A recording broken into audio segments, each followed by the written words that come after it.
we're doing our Black History, and me and Martin are doing it about Martin Luther King.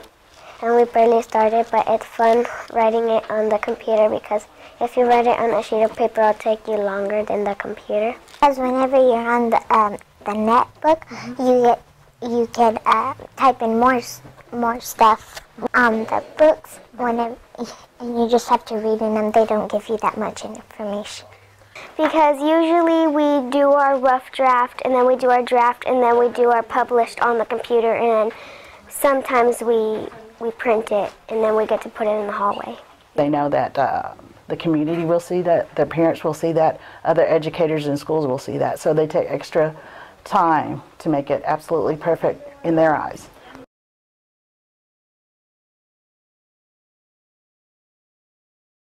Well, they help you learn even more, so then you could go you can learn better, and then you can go get jobs to help you your career and your life and education.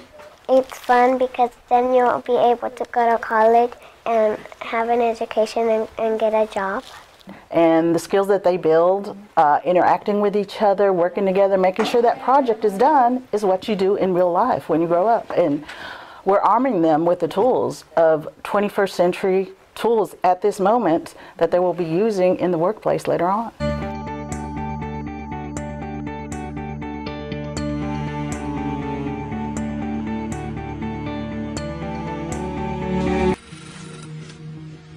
So I analyzed these 3 clusters, and it gave me these 3 probable locations.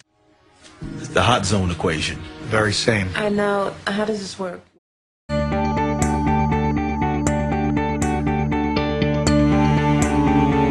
Profiling is an investigative methodology used in cases of serial crimes. It analyzes the locations of crimes to determine where the offender responsible for them most likely lives. Now, geographic profiling can't solve a crime.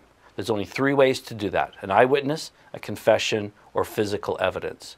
The role of geographic profiling is to allow a detective to get to that stage where he or she can apply one of those techniques sooner, faster, more effectively, more efficiently. Core of what we do is mapping and analyzing spatial patterns. Put the locations of the crimes into a piece of geographic profiling software called Rigel. Once all the locational information is put in, the next step is to create what we call a scenario, because not all crime sites will be equally valid in determining where the offender lives.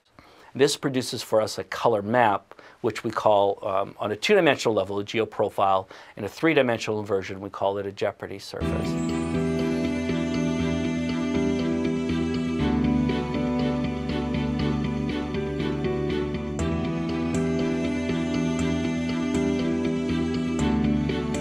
As you know, these are very exciting times for Texas State University athletics. As we prepare for our transition to FBS football this summer and for our opening game against Texas Tech in the expanded Bobcat Stadium this September, other transitions, as Larry said, are also underway.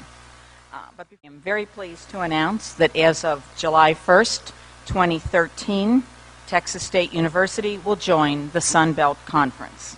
We are very excited about this opportunity, and along with Georgia State University, who recently announced that they also are joining the Sun Belt, we look forward to a very bright